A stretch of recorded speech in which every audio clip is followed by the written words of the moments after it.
নজরুল। নজরুল, আপনার চেহারার সাথে তো মিল আছে, এই জন্য আপনি কোথায় ছিলেন এই কদিন? আমি আজকে গেছিলাম। বাইরে গেছিলেন, পরে আজকেই ফিরছেন বাসায়? হ্যাঁ। ফেরার পরে আপনার পরিবার তো হচ্ছে দেখলো যে আপনি না, হ্যাঁ। আপনাকে মনে করি তো লাশটা নিয়ে গেছিল।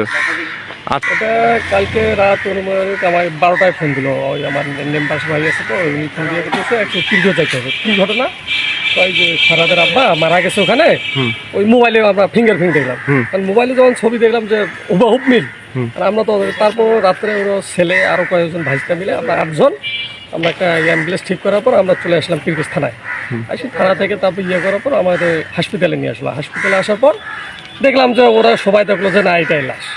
পরে আমরা কী করলাম, ওখান থেকে হসপিটাল থেকে করার পর ওখান থেকে অনুমানিক 4টার দিকে আমরা প্রায় 3:30 4টার দিকে লাশ নিয়ে বাড়ি গেলাম। বাড়ি যাওয়ার পর অনুমান আমরা মাটি টাটি দেওয়ার আয়োজন করে ফেললাম, যে মাটি নামাজের পর হবে, আজ নামাজের পর মাটি। তারপর আমরা গেলাম গোসল টোসল করে সব রেডি হলাম।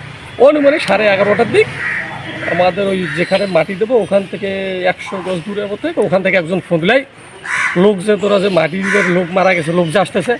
আমি আবার কী করলাম, হুন্ডা নিয়ে একে নিয়ে আমি হুন্ডা নিয়ে যাই দিয়েছি লোক, এই লোক বাড়ি নিয়ে যা দেখি যে অবস্থা এইরকম।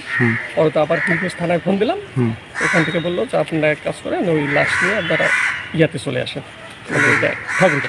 আচ্ছা, তখন আসলে উনি ওনার ছেলে আর কি ছিল রাজশাহীতে, সেই উদ্দেশ্যে উনি আর কি চলে যায় রাজশাহীতে। আচ্ছা, উনি ফোন টোন ব্যবহার করে না? উনি কোনো ফোন টোন ব্যবহার করে না, তবে ওনার কাছে থাকে, নাম্বার থাকে, ওনার যখন ইচ্ছা হয় উনি ফোন দেয় আর কি।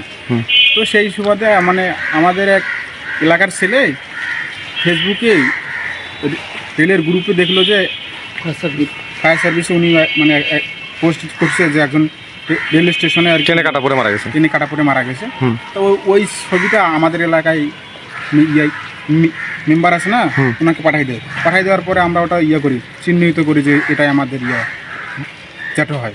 জ্যাঠো হওয়ার পর আমরা তারপরে পীরগঞ্জে আমার এক মামাতো ভাই আছে পুলিশ, ওনাকে দিয়ে আর কি খোঁজ নেওয়ার পর আমরা চলে আসার পর সব কিছু তথ্য দিয়ে আমরা নিয়ে যাই লাস্টে।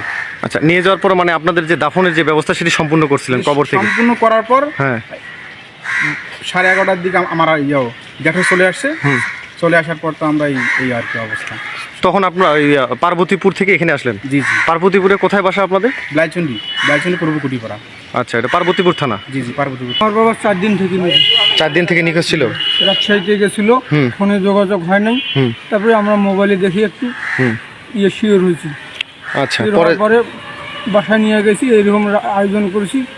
আয়োজন করার পরে 1-1.5 ঘন্টা পর যদি আসতো তাহলে আমরা ওই লাস্টে দাফন দিতাম। জানাজা করার জন্য প্রস্তুত নিয়েছি, তাদেরকে গাও গোসল দেওয়া আছি, সঙ্গে সঙ্গে দেখতেছি এইরকম এই অবস্থা। তখন আপনারা ওখান থেকে ঠাকুরগাঁয়ে আসলেন?